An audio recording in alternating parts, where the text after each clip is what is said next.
aqui pelo Instituto Aplausos, para que a gente possa juntos estarmos ministrando essa videoaula Como Falar Bem em Público, que faz parte do nosso curso de comunicação que é dado pelo Instituto e da qual você pode se inscrever pelo site www.institutoaplausos.com.br. Neste momento, nós vamos conversar sobre 4 tópicos da comunicação que vai nos ajudar a falar bem em público.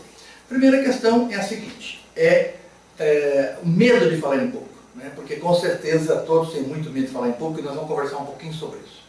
A segunda questão é a primeira comunicação. A terceira questão é ontologia da linguagem e a quarta colocação sobre califasia.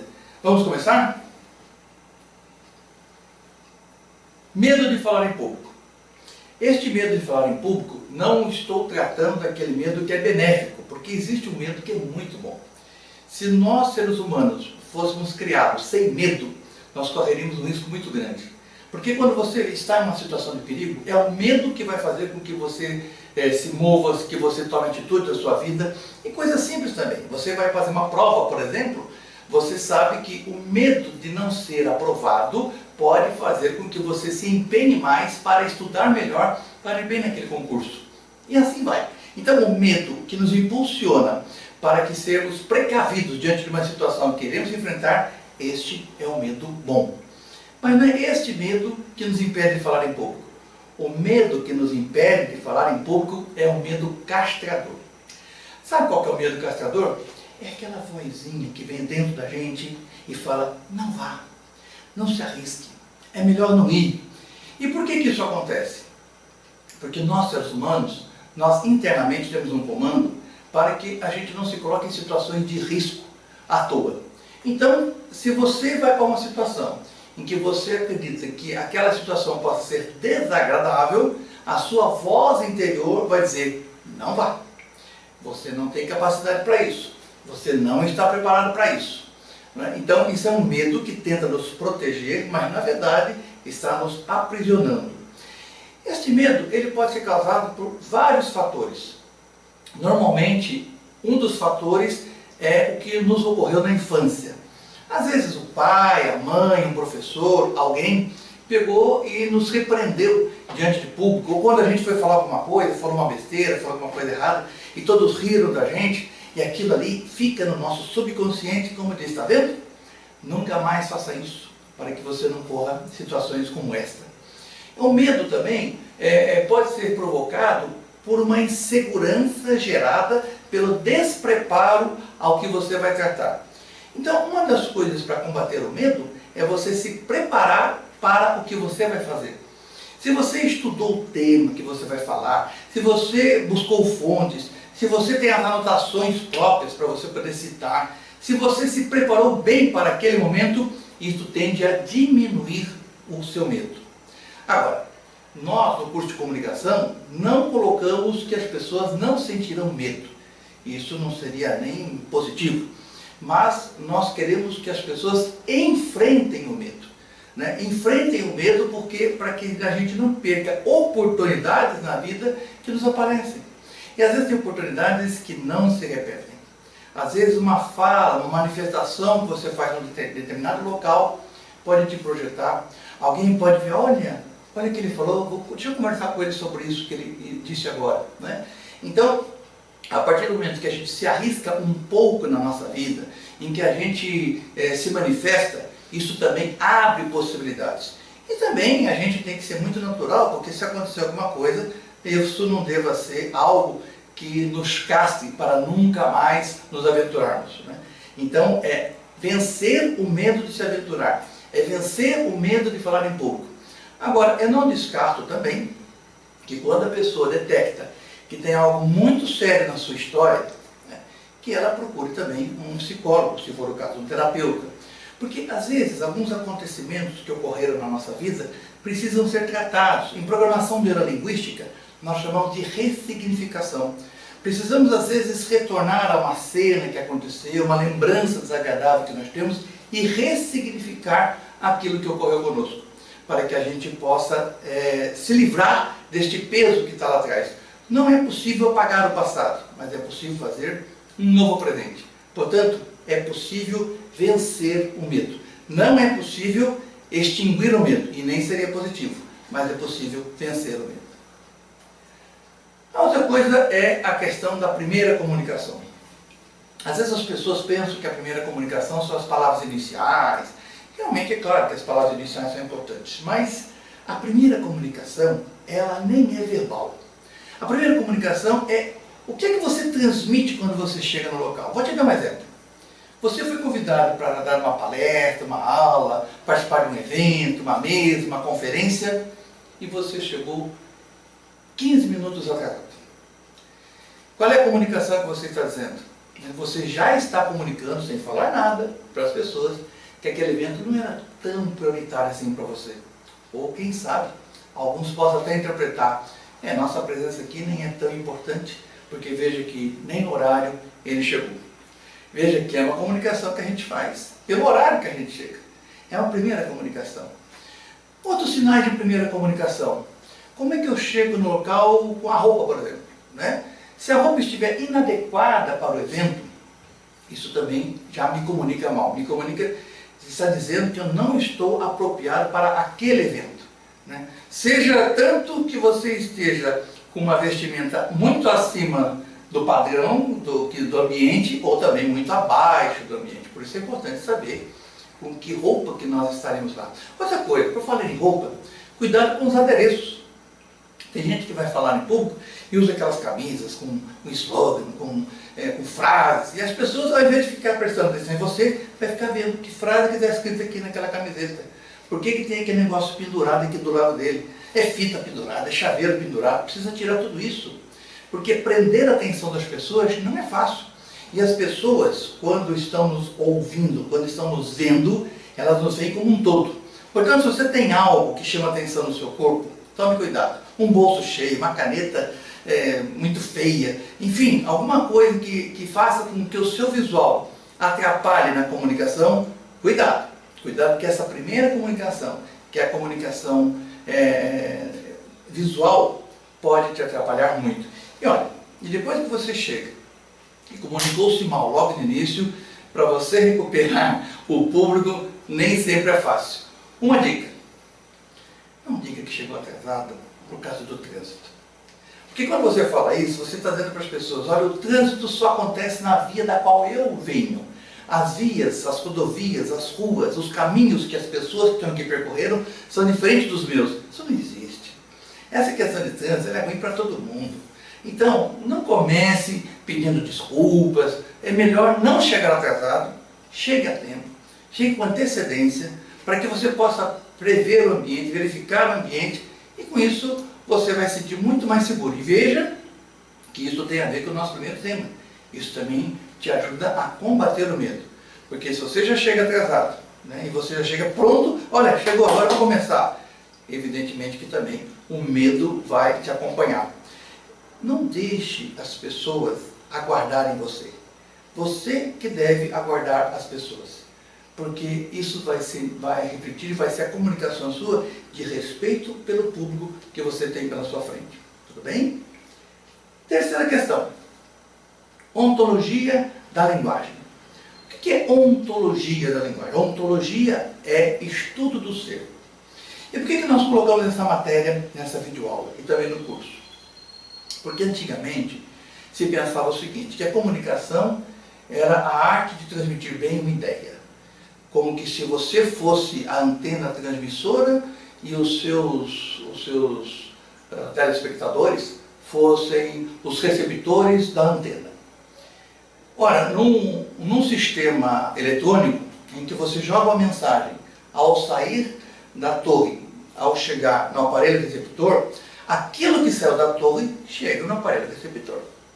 Se você saiu da torre com um jogo de futebol, não vai chegar um jogo de tênis lá na frente, um jogo de beisebol, um jogo de basquete para jogar, vai chegar jogo de futebol. Então se pensava antigamente que a comunicação era isso, era a arte de você fazer com que a mensagem fosse muito bem elaborada para chegar de maneira cristalina aos seus ouvintes. Bom, o tempo passou e aí os estudos revelaram o seguinte, tem um detalhe. Primeiro, que você não é uma torre transmissora. E segundo, que as pessoas não são aparelhos receptores. Entre o que você fala e entre o que a pessoa escuta, ouve, existe algo no meio que pode mudar completamente a mensagem. Sabe o que é? É o mundo das pessoas que estão te ouvindo. É o mundo das pessoas que estão te assistindo. Por quê? Se a pessoa estiver triste, a mensagem sua vai antes passar pelo filtro da tristeza dessa pessoa. Se a pessoa estiver desconfiada, vai passar pelo filtro da desconfiança dessa pessoa. Se aquele grupo da qual você está falando é um grupo de uma comunidade que recentemente teve um incidente em que deixou as pessoas muito tristes, este mundo dessa tristeza, esse incidente que aconteceu, a sua mensagem vai passar por ela. A sua mensagem passa pelo vocabulário da pessoa.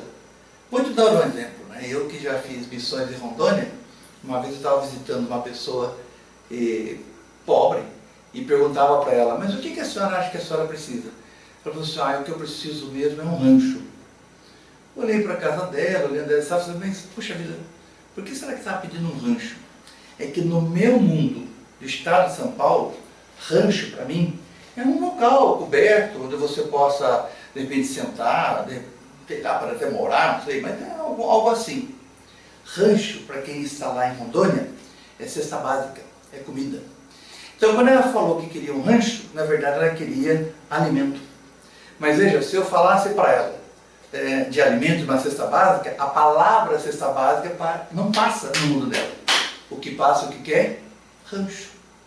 Então, se eu não conhecer esse mundo da pessoa, pode ser que as minhas palavras, apesar de para mim estarem corretas, elas não chegam corretamente na pessoa, porque ao passar pelo mundo dela, muda o significado. Se a pessoa tiver um preconceito sobre uma coisa, sobre uma ideia, ao você transmitir a sua mensagem, passa por esse conceito, por esse preconceito que a pessoa tem. Portanto, como é que eu faço para vencer essa dificuldade de comunicação? Dica: conheça o seu público. Quem é seu público? São homens, são mulheres, são crianças, são jovens, são idosos, são trabalhadores, são desempregados, são aposentados, são rurais, são da cidade. Você tem que conhecer esse público. Para que você, conhecendo o público, você faça a adequação da sua mensagem ao seu destinatário. Olha, eu vou dizer uma coisa. Comunicação não é o que eu comunico, mas o que o outro entendeu do que eu comuniquei. E quando o outro não entende o que eu comuniquei, você pode ter certeza, o problema não está no outro, o problema está em mim. Eu é que devo adequar a minha comunicação para poder chegar no público de maneira que seja compreensível por aquele público. Vamos para o nosso quarto ponto, califasia. Olha, certamente muitos que estão nos assistindo já devem ter participado de algum evento, uma palestra, em que a pessoa tinha até grande conteúdo, tinha conhecimento do que estava falando, fontes confiáveis, mas ela começou falando sempre na mesma direção, sempre na mesma tonalidade, sempre do mesmo modo. O que acontece com esse público? Esse público dorme. Esse público não consegue ficar atento ao que a pessoa está falando. Não é verdade? Certamente a gente já foi no hospital, ou já viu em filme, aqueles aparelhinhos que medem, né, o coração da pessoa, né? Pim, pim, pim, pim, para cima ou para baixo, para cima ou para baixo. Quando ele está reto, ele foi a óbito. Oradores que ao falar não mudam a tonalidade, levam a óbito a atenção do seu público. É isso que acontece. Então, vou dar um exemplo para vocês. Estou com uma frase aqui. Eu não fechei a porta. Veja, eu falei, eu não fechei a porta. Essa frase tem um significado. Cada um vai ouvir como quiser. Mas imagine se eu falar, eu não fechei a porta. O que eu estou dizendo? Eu não fechei a porta, mas alguém fechou a porta. Vamos supor que eu diga assim, eu não fechei a porta. Ora, a hora que eu falo esse modo, que estou dizendo, sei que posso ter encostado a porta, ficou próximo, sei lá, mas eu não cheguei a fechar a porta. Vamos supor que eu diga assim, eu não fechei a porta. significa? Eu saí, fechei a janela, talvez, fechei a porta, eu não fechei. Veja, é a mesma frase. Eu não fechei a porta. Dependendo de onde eu dou a entonação, se eu der a entonação no eu, tem um significado. Se eu der a entonação no fechei, tem outro significado. Se eu der a entonação na porta, é outro significado. Ou seja, o que é califasia? A califasia é a arte de você dar ênfase na ideia principal, naquilo que você quer que fique gravado na mente das pessoas, na ideia que você quer que seja centralizada, que as pessoas, ao ouvir aquilo que você está dizendo, ela capte no sentido que você quer dar, e não no sentido que poderia ser dado se a entonação fosse diferente. Então a entonação, que nós chamamos de califasia, é fundamental para você fazer uma mensagem em que você possa dar uma entonação ou mais forte, ou menos forte, ou mais leve, quando quiser comunicar algo mais que seja adequado a esse tipo de voz. Ou algo forte, que você quer indicar uma ordem, um serviço, ou impulso, ou entusiasmo. Não dá para você falar, gente, vamos ficar entusiasmados nesse momento, porque o entusiasmo é o que move o nosso coração. Não é possível. Então veja que a entonação de voz, a califasia, o modo de como nós falamos, isto altera em muito a maneira como as pessoas vão te ouvir, a maneira como as pessoas vão entender a sua mensagem. Então nós tratamos esses 4 pontos. O primeiro ponto, medo de falar em público. O segundo ponto, a primeira comunicação. O terceiro ponto, ontologia da linguagem. E o quarto ponto, a califasia. Eu espero que isso tenha nos ajudado, mas no nosso curso, que são 30 horas, eu garanto para você, se você fizer o curso direitinho, se você fizer os exercícios como nós damos, você, no último dia, dará uma palestra de 6 a 7 minutos em público. E você vai sair muito contente de vencer este momento na sua vida. Falar em público não é algo só para alguns. Eu diria que falar em público é para todos. O que ocorre é que, às vezes, as pessoas querem não nos motivar, ou a gente é criado numa sociedade que nos aprisiona, ou a gente ouviu muita coisa dizendo que isso aqui não é para mim. Besteira. O curso de comunicação, ele é um modo de fazer com que o seu potencial vá para fora, com que a sua capacidade possa vir à tona e você poder vencer grandes momentos da sua vida. Te aguardo. Até mais. Muito obrigado.